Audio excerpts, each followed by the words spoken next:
Isang mapagpalang araw sa ating lahat. Mga kapatid, ito muli ang Kohelet Ministry na muling maghahatid sa atin ng salita ng Diyos.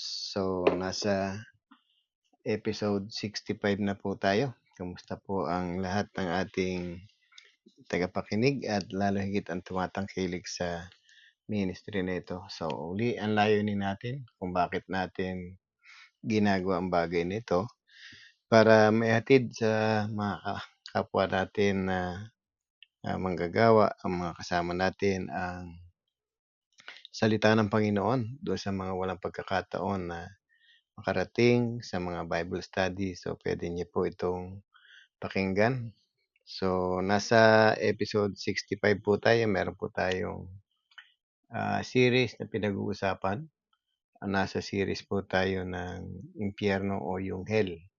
At last meeting, napag-usapan natin kung ano ba yung hell, sino ba yung mapupunta sa hell, at anong meron sa hell. So, sa araw nito, dagdagan natin kung sino-sino pa yung mga candidate para sa pagpasok sa impyerno.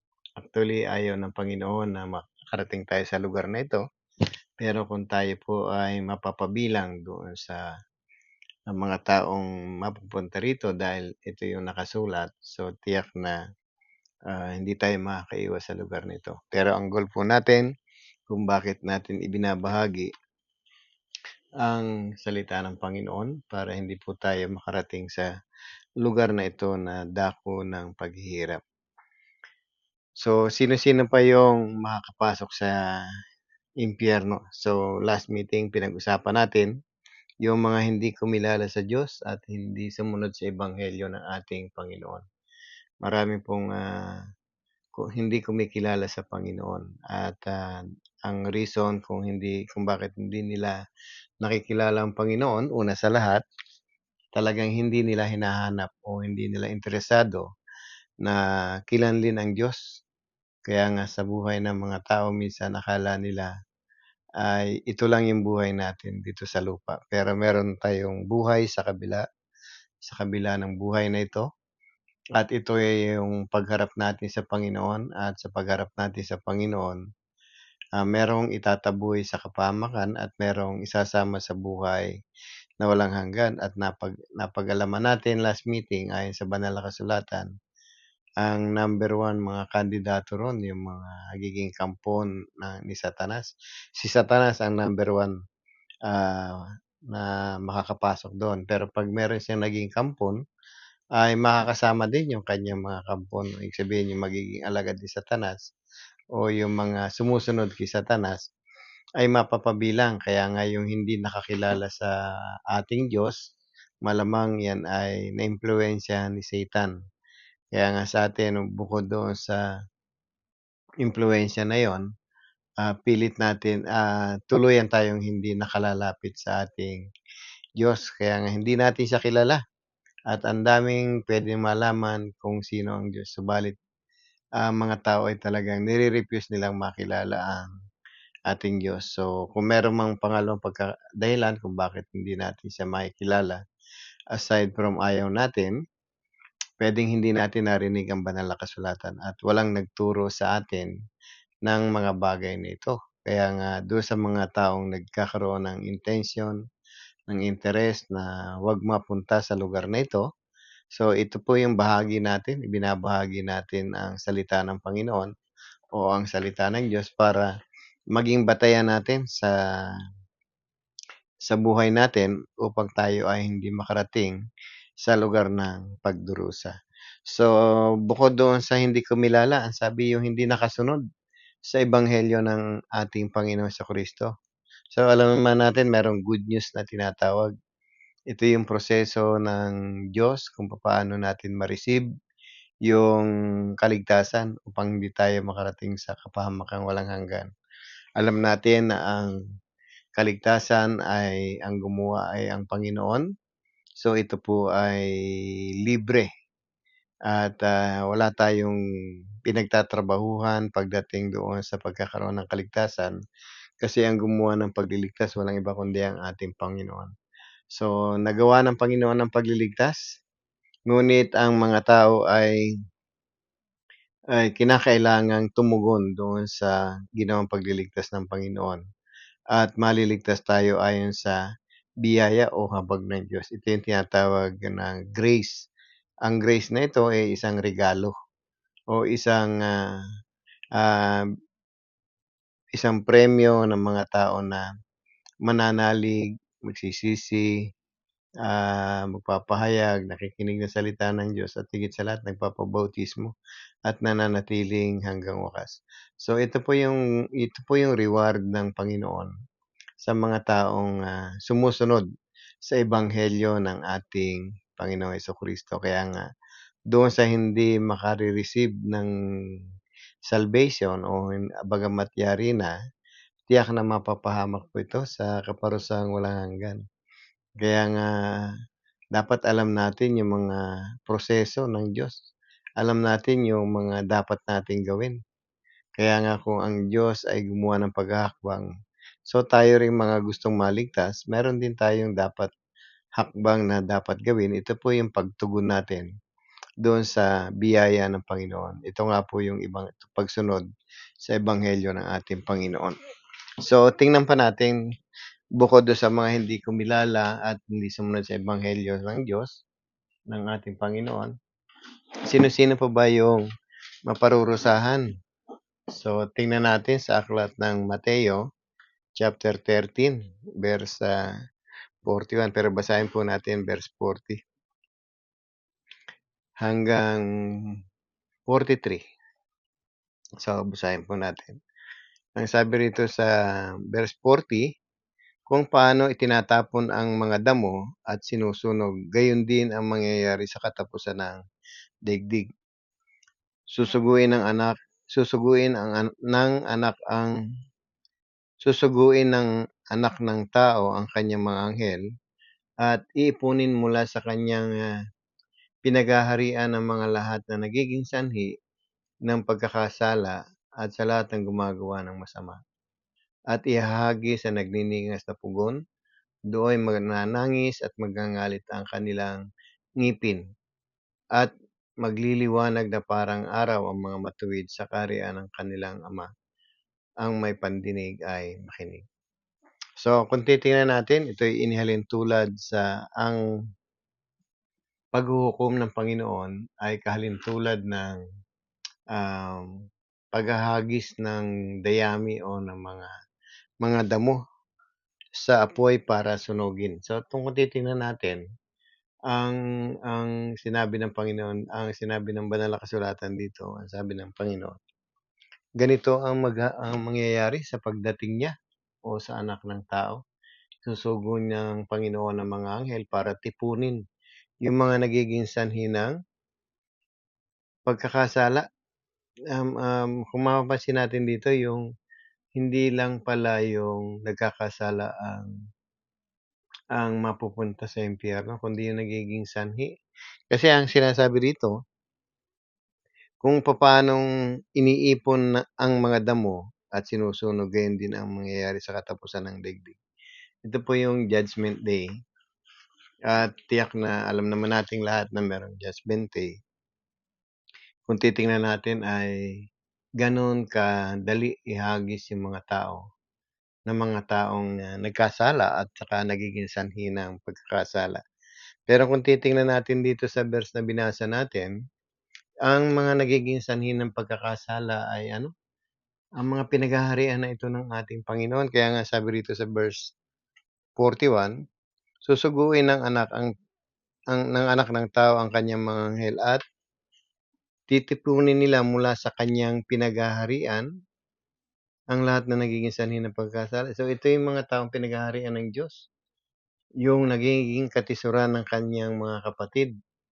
Yung nagiging dahilan kung bakit yung kapatid niya ay nagkakasala. Tingnan natin mabuti. So ibig sabihin sa loob ng pinaghaharian ng Diyos, ano ba yung pinaghaharian ng Diyos? Ito yung mga taong tinuturing na mga mananampalataya na. Kasi sabi ng Panginoon, unless na kayo isilang muli, hindi kayo paghaharian ng Diyos. Ito yung mga nabaptize na mga Kristiyano and yet hindi namumuhay ayon sa kabanalan. At sa halip, nagiging sanhi ng pagkakasala. Kaya nga maliwanag dito ang sabi, ang titipunin niya, yung mga mula sa kanyang pinaghaharian, ang lahat ng nagiging sanhi ng pagkakasala at lahat ng gumagawa ng masama. So, yung gumagawa ng masama, automatic yan ay papunta yan sa impyerno kung hindi yan mapapatawad ng ating Panginoon. Pero ang nakakalungkot dito, itong mga taong pinaghaharian na ng Diyos, pero nagiging sanhi pa rin ng pagkakasala. So, maraming tao ang mapapahamak dahil nga doon sa mga taong nagiging sanhi ng katitisuran. Kaya nga sa mga ganitong pagkakataon, siguro isang reminder sa lahat ng mga tinuturing na mananampalataya o itong mga taong pinaghaharian na ng ating Panginoon. So, marami pa rin sa mga kapwa nating Kristiyano o mananampalataya ang hindi totally ah, nagiging faithful doon sa pagkatawag sa kanila para lumakad sa kaliwanagan. At sa halip ay nagkaroon pa sila ng pagkakataong gumawa ng hindi kanais-nais na nagiging dahilan para matisod o para bang magkakaroon pa ng pagkakataon na sila ay nagiging kinamumuhian ng mga tao.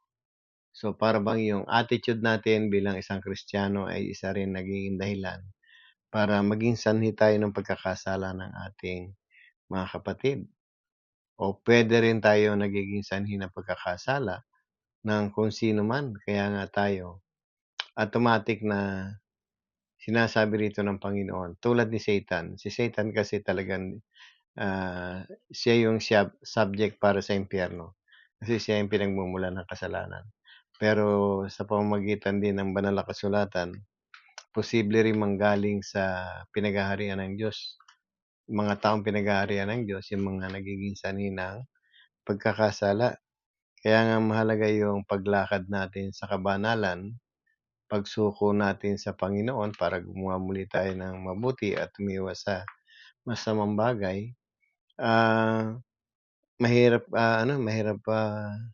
isipin na yung pang mga sinasabing mananampalataya ang magiging dahilan kung bakit nagkakasala ang isang tao. Kasi ang maliwanag naman sinabi rito, iipunin nila mula sa kanilang pinaghaharian ang lahat na nagiging sanhi ng pagkakasala. At sabi nga doon sa mabuti pa sa talian ng gilinging bato kaysa maging sanhi ng pagkakasala. Tatalian ng gilinging bato at ihagit sa dagat.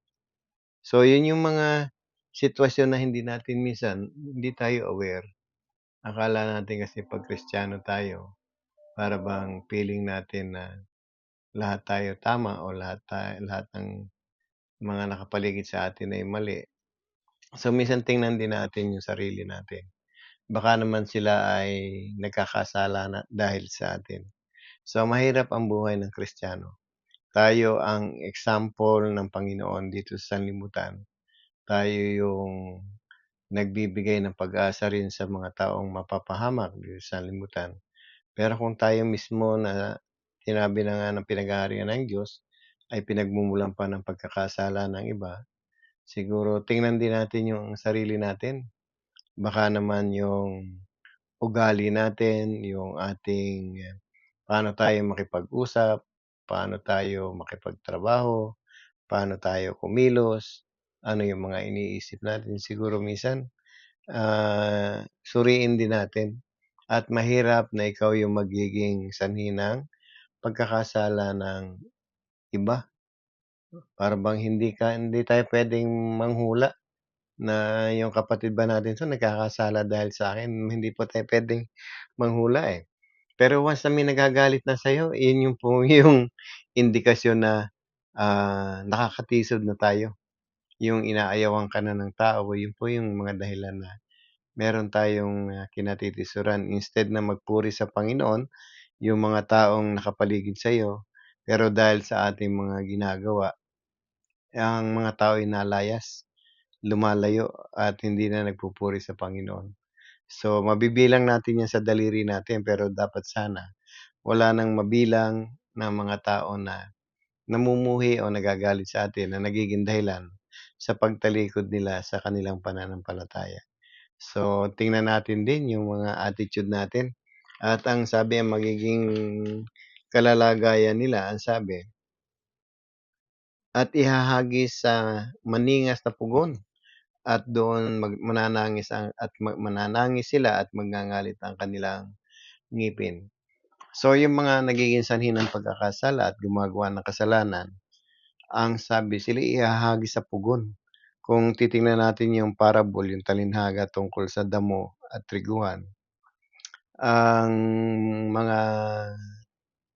mga dayami o yung mga tuyong damo, sila yung mga taong nagkakasala at nagiging sanhi ng pagkakasala. Ang sabi nga rito, sila ay papasok sa pugon. 'Pag sinabing pugon, ito yung kung saan na andoon talagang, may mainit na lugar, may nakapapasong, apoy do sa loob ng pugon. Alam niyo ba 'pag pinasok sa pugon, ito po yung, kung saan niluluto yung tinapay, kung saan niluluto yung mga minsan may naglilitsyon sa pugon, mapapansin natin kulob na kulob yun sa sobrang init. Kaya nga ang magiging description nga rito sabi, doon sila'y mananangis at magngangalit ang kanilang ngipin sa sobrang init. So, kung tayo ay binabalaan ng Panginoon dito na, 'wag makarating do'n sa pugon na 'yon, na at ang maghahagis do'n ay mga anghel ng Diyos, sabi nga rito. Sabi susuguin ng anak ng tao ang kanyang mga anghel at titipunin ang mga mula sa kanyang pinaghaharian ang lahat ng nagiging sanhi ng pagkakasala at lahat ng mga gumagawa ng masama at ihahagis sa maningas na pugon at ihahagis nila sa maningas na pugon. Doon magngangalit sila at mga mananangis at magngangalit ang kanilang mga ngipin. So, 'pag nagngalit ang ngipin natin yung para bang sobra ng tiis, sobrang, hirap kung bakit magngangalit. So, kung titingnan natin ang pagdating ng panahon na yun, yung pangalawang pagdating ng Anak ng Tao, ito nga yung tinutukoy nating Judgment Day. At ang mga tao na makapapasok dito sa pugon na ito ay maliwanag na nagiging sanhi ng pagkakasala ng ibang tao. Kaya nga maliwanag sa buhay ng mga Kristiyano dapat sila after na nakakilala na, dapat ay nagkakaroon na sila ng panibagong pananaw sa buhay. Instead na, ah, tayo ay nagiging sanhi ng pagkakasala, maging ano na sana tayo o ibig sabihin maging, ah, maging meron tayong tinatawag na mamuhay tayo ng may kabanalan. Kaya nga yung kabanalan na tinutukoy dito ng Panginoon, ito yung kababaang loob, ito yung, meron kang, kapakumbabaan, ikaw yung nag-iisip ng mabuti sa kapwa. So, nawawala na yung mga galit natin. So, hindi tayo magiging sanhi ng pagkakasala ng iba. Kaya nga maraming mapapahamak na hindi nila namamalayan, dahil sa mga, feeling natin na tama tayo, yung feeling righteous natin. So, tayo'y tinuring ng Panginoon na matuwid dahil sa dugo niya. Kaya nga, matapos tayong linisin ng Panginoon, ang sabi nga tayo isang bagong nilalang. So, yung pagiging bago natin, ito yung pagbabago ng ating, mga ugali at hindi na dapat tayo, ah, hindi na dapat tayo, nagiging sanhi ng, mga pagkakasala. So, tingnan pa natin dito sa sinasabi sa aklat ng Lucas, yung mga gumagawa ng masama ay parurusahan din ng ating Panginoon. So, basahin ko lang dito, sabi ng Panginoon, yung tungkol sa makipot na pintuan at malapad na pintuan. Sa Lucas chapter 13, sabi rito, nagpatuloy si Jesus sa kanyang paglalakbay. Siya ay nagtuturo sa bawat bayan at nayon ng kanyang dinaraanan patungong Jerusalem. May isang nagtanong sa kanya, Ginoo, kakaunti po ba ang maliligtas? Sinabi niya, pagsikapan niyong pumasok sa makipot na pintuan. Sinasabi ko sa inyo, marami ang magpipilit na pumasok ngunit hindi sila makapapasok. Kapag naisara na ang pinto ng puno ng sambayan, magtitiis kayong nakatayo sa labas, kakatok ng kakatok, sasabihin ninyo, Panginoon, papasukin niyo kami. Sasagutin niya kayo, hindi ko alam kung taga saan kayo. At sasabihin ninyo, kumain po kami at uminom na kasama ninyo. Nagturo pa ko kami sa Nagturo pa kayo sa aming mga lansangan. At sasabihin naman ng Panginoon, hindi ko alam kung taga saan kayo. Lumayo kayo sa akin, kayong lahat nagsisigawa ng masama. Verse 28, tatangis, tatangis kayo at mangangalit ang inyong ngipin kapag nakita niyong nasa kaharian ng Diyos si Abraham, Isaac at Jacob at lahat ng mga propeta. At kayo naman, ipagtatabuyan sa lapas. At darating ang mga tao sa bawat silangang kanluran, hilaga at timog at dudulog sa pagnanghakarian ng Diyos. Tunay na may nahuling nauna at mayroong naunang nahuli. So kung titingnan natin, na sabi ng Panginoon dito, yung mga hindi niya kilala, mga gumagawa ng masama. So yung mga taong itataboy ng Panginoon, kahit sabihin nila, Panginoon, kumain po kami at uminom na kasalo ninyo, sabi nga doon. Ibig sabihin, nakasalamuhan nila ang Panginoon.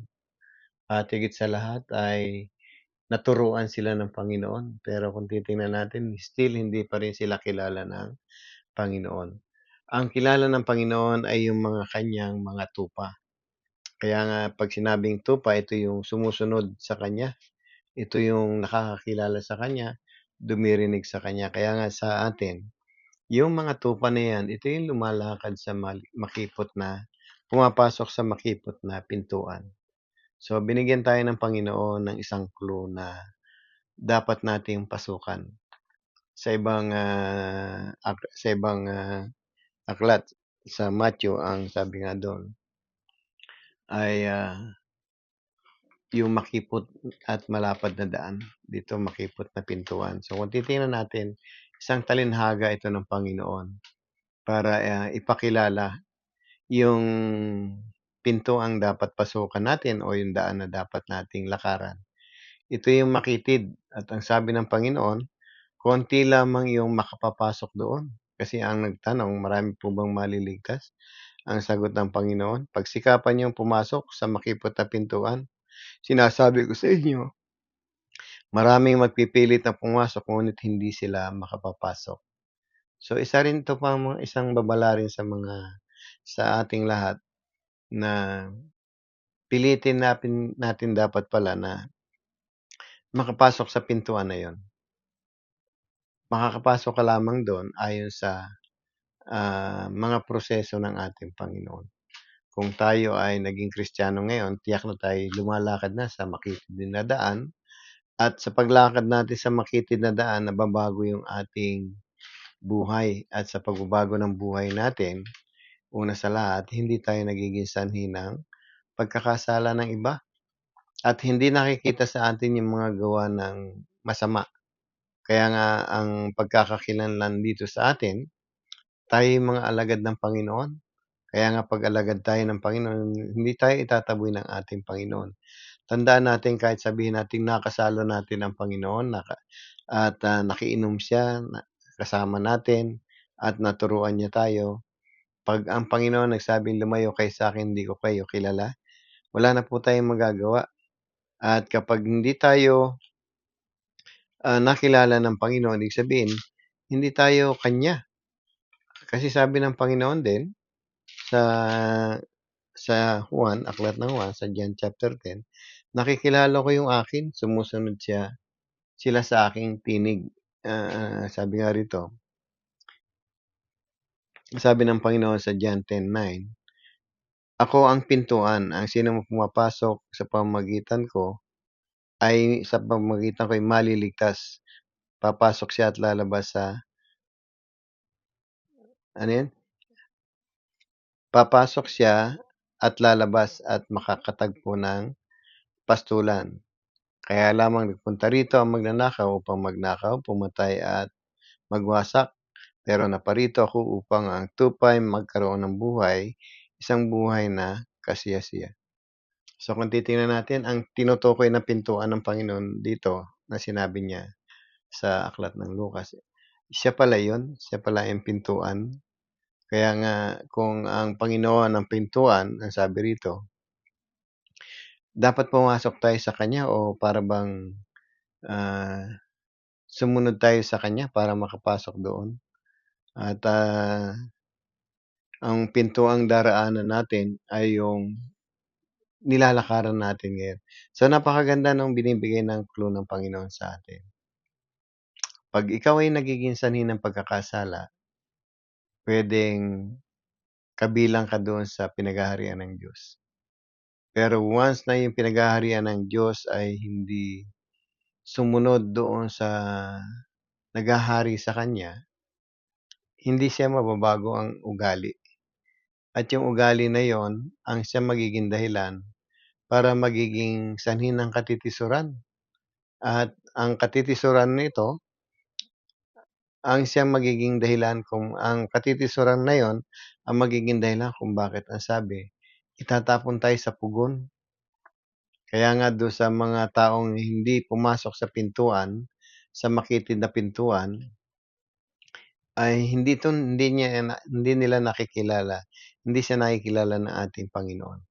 Kaya nga bago tayo makapasok sa pintuan ng Panginoon dapat alam natin na tayo ay handang sumunod sa ating Panginoon. Kaya nga maganda yung sinasabi ng Panginoon dito, nagpakilala siya. Sabi niya, "Ako ang pintuan. Ang sinumang pumasok sa pintuan sa pamamagitan ko ay maliligtas." Napakabuti. Sabi ng Panginoon, ang, anong sabi? Doon sa verse 3, pinapapasok niya pinapapasok siya ng bantay pinto at pinakikinggan ng mga tupa ang kanyang tinig. Tinatawag niya ang kanyang mga tupa sa kanya-kanyang pangalan at, inilalabas sa kulungan. Kapag nailabas niya, sila ay nangunguna sa kanila at sumusunod naman ang mga tupa sapagkat kilala nila ang kanilang tinig. Hindi sila sumusunod sa iba bagkus patakbong lumalayo sapagkat hindi nila nakikilala ang kanyang tinig. So, puwedeng pastulan ka ng Panginoon, maging pastol natin ang Panginoon, pero ang mahalaga nakikinig tayo sa kanyang tinig o nakikinig tayo sa kanyang salita. So, mahirap maging kampante sa pagiging Kristiyano pala. So, minsan hindi natin namamalayan, hindi na pala tayo nakikinig sa ating Panginoon. At sa hindi natin pakikinig sa Panginoon o hindi natin pagsunod sa Kanya, tayo ay makagagawa ng mga bagay na hindi natin namamalayan na nagiging sanhi ng katitisuran ng iba. Kaya nga ang parurusahan ng Panginoon sa impyerno, hindi lamang yung hindi lamang yung nakagagawa ng kasalanan pala, pati pala yung nagiging sanhi ng pagkakasala ng ibang tao. So, take note yung word na mga ang titipunin niya yung mga nagmumula sa pinaghaharian ng Diyos. Mga mananampalataya po ito na hindi nababago. Kaya nga, pilitin nating ma-transform ang buhay natin sa pamamagitan ng pagsunod natin sa tinig ng ating Panginoon. Kapag pumasok tayo sa pintuan, pumapasok tayo sa proseso ng pagkakaroon ng sanctification, ibig sabihin, pagkakaroon ng pagsunod sa ating Panginoon. So, mababago ang ugali natin hindi dahil sa salita ng Panginoon, kundi pagsunod mo sa salita ng Panginoon. So, mahalaga na sundin natin after nating marinig mga kapatid At, pilitin natin na huwag tayong maging sanhi ng pagkakasala ng iba para hindi tayo mahatulan sa impyerno. So, sa muling, pagkikita-kita natin mga kapatid, ito yung paalala lang natin, mga Kristiyano po, mga pinag-aarian ng Panginoon po ang tinutukoy dito, na hindi magtatagumpay dahil sila ay nagiging sanhi ng pagkakasala ng mga tao. So, iwasan po natin na magkasala yung iba dahil sa atin. Tayong kapatid sa ating Panginoon, pilitin natin na ah, may ayos natin ang ating buhay para maging example tayo sa kanila para sa pagsunod sa Panginoon, hindi para lumayo sa Panginoon yung mga tao dahil sa atin. So hanggang sa muli po mga kapatid, nawa ay kahit pa paano nagkaroon tayo ng konting natutunan sa ating topic na ito. So ang mapupunta pala sa impyerno yung nagiging sanhi ng pagkakasala. At kita-kita po muli tayo sa susunod. Pagpalain po kayo ng Panginoon. Muli, sabi ng Panginoon, ang nakikinig ng kanyang salita ay sa Diyos, ngunit ang hindi nakikinig ay hindi sa Diyos. Patuloy po tayong makinig salita ng Diyos. Kung maaari, ibahagi rin natin ito sa iba. God bless po and see you later.